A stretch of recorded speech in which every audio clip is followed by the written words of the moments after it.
राधा वल्लभ श्री वंशी वृंदावन श्रीवचन। एक सेठ जी बड़े कंजूस थे। एक दिन दुकान पर बेटे को बैठा दिया और बोले कि बिना पैसे लिए किसी को कुछ मत देना। मैं भी आया। अकस्मात एक संत आए जो अलग अलग जगह से एक समय की भोजन सामग्री लेते थे। लड़के से कहा, बेटा जरा नमक दे दो।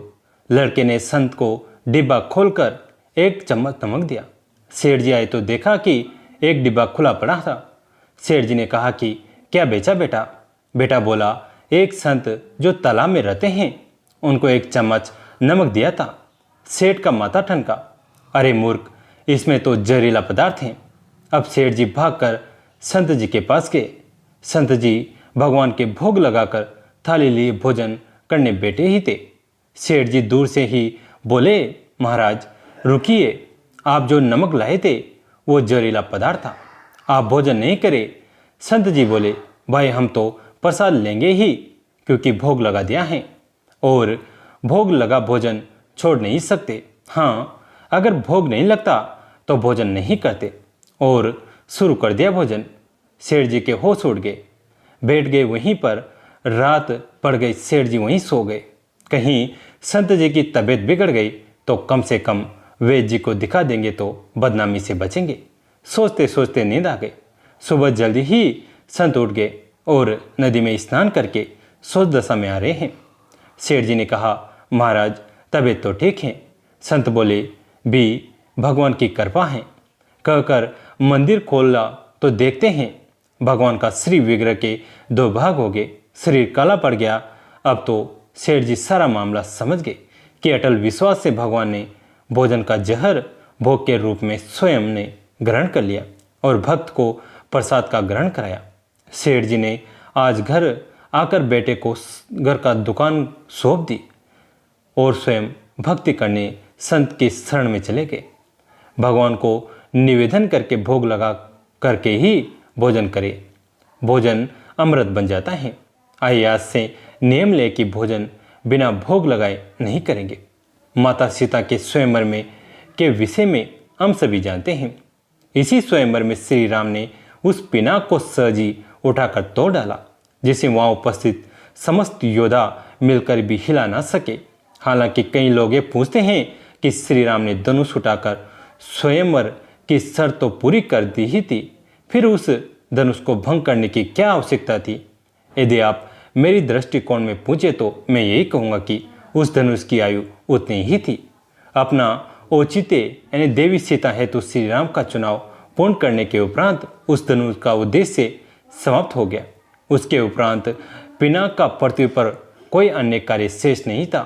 कदाचित यही कारण था कि श्री राम ने उस धनुष को भंग कर दिया। वैसे ही यदि आप वाल्मीकि रामायणम रामचरितमानस का संदर्भ ले तो दोनों में एक ही चीज लिखी है। सीता स्वयंवर के समय श्री राम द्वारा उस महान धनुष पर प्रत्यंचा चढ़ाने के प्रयास से वो धनुष टूट गया। अर्थात मूल रामायण के अनुसार श्री राम ने उस धनुष को जानबूझकर नहीं तोड़ा था, अपितु प्रत्यंचा चढ़ाते समय वो अनायास ही टूट गया। भगवान परशुराम ने क्रोधित होने पर श्री राम उन्हें भी यही कहते हैं कि वो धनुष उनसे अनजाने में टूट गया। हालांकि यदि आप पिनाक के इतिहास के बारे में पढ़ें, जिसका वर्णन विष्णु पुराण और शिव पुराण दोनों में विस्तार से दिया गया है, तो इस धनुष के भंग होने का वास्तविक कारण आपके समझ में आ जाएगा। इसके पीछे एक पौराणिक कथा छिपी है, जिसके अनुसार समय आने पर पिनाक को भंग होना ही था, और वो भी भगवान विष्णु के द्वारा ही। इस कथा के अनुसार भगवान शंकर का धनुष पिनाक और भगवान नारायण का धनुष श्राण दोनों का निर्माण स्वयं परमपिता ब्रह्मा ने किया था। एक बार इस बात पर चर्चा हुई कि दोनों धनुष में से श्रेष्ठ कौन है। तब ब्रह्मदेव ने मध्यस्थता में भोलेनाथ और श्रीहरि में अपने अपने धनुष से युद्ध हुआ। हर और हरि के युद्ध का परिणाम तो भला क्या निकलता, किंतु उस युद्ध में श्रीहरि की अद्भुत धनुर्विद्या को देखने के लिए महादेव एक क्षण के लिए रुक गए। युद्ध के अंत में दोनों ने ब्रह्मा जी से निर्णय देने को कहा। शिव जी और विष्णु जी धनुर्विद्या में अंतर बता पाना असंभव था, किंतु कोई निर्णय तो देना ही था। इसी कारण ब्रह्मा जी ने कहा कि चूंकि महादेव युद्ध में एक क्षण रुककर नारायण का कौशल देखने लगे थे, इसी कारण श्रांग पिनाक से श्रेष्ठ है। यह सुनकर महादेव बड़े रुष्ट हुए और उन्होंने उसी समय पिनाक का त्याग कर दिया। उन्होंने भगवान विष्णु से कहा कि अब आप ही इस धनुष का नाश करें। महादेव की इच्छा का मान रखते हुए शरीर ने कहा कि समय आने पर वे उस धनुष को भंग करेंगे। भगवान शंकर द्वारा त्याग दिए जाने के पश्चात वो धनुष कुछ समय तक ब्रह्मा जी के पास ही रहा। बाद में उन्होंने उसे वरुण को दे दिया। वरुण देव ने पिनाक को देवराज इंद्र को रखने को दिया। बाद में इंद्र ने उस धनुष का दायित्व मिथिला के तत्कालीन राजा देवरात को दिया। यही देवरात मिथिला नरेश जनक के पूर्वज थे। पीढ़ी दर पीढ़ी होता हुआ वो धनुष जनक को प्राप्त हुआ। पृथ्वी पर उसे शिव धनुष कहा गया। महर्षि वाल्मीकि ने मूल रामायण में इसे शिव धनुष ही कहा है, जबकि गोस्वामी तुलसीदास ने रामचरितमानस में इसे पिनाक कहा है। एक अन्य कथा के अनुसार जब नारायण और महादेव युद्ध के लिए तत्पर हुए तो उस समय एक आकाशवाणी हुई कि यह युद्ध संसार के कल्याण के लिए संकट है, जिससे संसार का नाश हो जाएगा। इस पर शरीर तो पहले की भांति धनुषबद्ध रहे, किंतु भगवान रुद्र ने आकाशवाणी सुनकर उसे पृथ्वी पर फेंक दिया। बाद में वही धनुष जनक के पूर्वज देवरात को प्राप्त हुआ। कहते हैं कि एक बार माता सीता ने केवल 7 वर्ष की आयु में उस धनुष को उठा लिया था, जिसे कोई हिला भी नहीं पाता था। तब राजा जनक ने यह प्रण किया कि वो उसी से सीता का विवाह करेंगे, जो इस महान धनुष पर प्रत्यंचा चढ़ा देगा। उधर भगवान विष्णु श्री राम के रूप में अवतीत हो चुके थे। सीता स्वयंवर में श्री राम रूपी नारायण ने महादेव की इच्छा को फलीभूत करने के लिए ही अनंत उस धनुष को भंग कर दिया, अर्थात वो महान धनुष महादेव की इच्छा से ही भंग हुआ। सीता स्वयंवर तो केवल निमित्त मात्र था। वास्तव में यह घटना सृष्टि के उस नियम को भी प्रतिपादित करती है, जिसके अनुसार सृष्टि में कुछ भी अनुस्वर नहीं है, चाहे वो मनुष्य हो अथवा वस्तु। समय पूर्ण होने पर सबका नाश होना असंभवी है। यही सृष्टि का अटल नियम है। कुबेर यक्षों के राजा थे। यक्ष बीच का जीवन होते हैं। वे ना यहाँ के जीवन में होते हैं और ना ही वो पूरी तरह से जीवन के बाद वाली स्थिति में होते हैं। कहानी कुछ इस तरह है कि रावण ने कुबेर को लंका से निकाल दिया और कुबेर को मुख्य भूमि की ओर पलायन करना पड़ा। अपना राज्य और प्रजा को खोने की निराशा में उसने शिव की पूजा करना शुरू किया और एक शिव भक्त बन गया। शिव जी ने दया भाव रख दिखाते हुए उसे एक अन्य राज्य और संसार का सारा धन दे दिया। इस तरह कुबेर संसार का सबसे अमीर व्यक्ति बन गया। धन मतलब कुबेर, यह कुछ इस प्रकार देखा जाने लगा।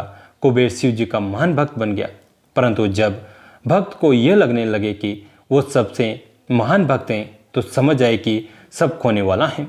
कुबेर को लगने लगा था कि वो शिव को इतना कुछ अर्पित करता है तो वो एक महानतम भक्त है और बेशक शिव जी ने चढ़ावे में से विभूति के अलावा कभी कुछ नहीं छुआ। पर कुबेर खुद को महान समझने लगा क्योंकि वह शिव जी को इतना कुछ चढ़ावे के लिए भेंट करता था। एक दिन कुबेर शिव के पास गए और कहा, मैं आपके लिए क्या कर सकता हूँ? मैं आपके लिए कुछ करना चाहता हूँ। शिव जी ने कहा, तुम मेरे लिए क्या कर सकते हो? कुछ भी नहीं, क्योंकि मुझे किसी चीज़ की आवश्यकता ही नहीं।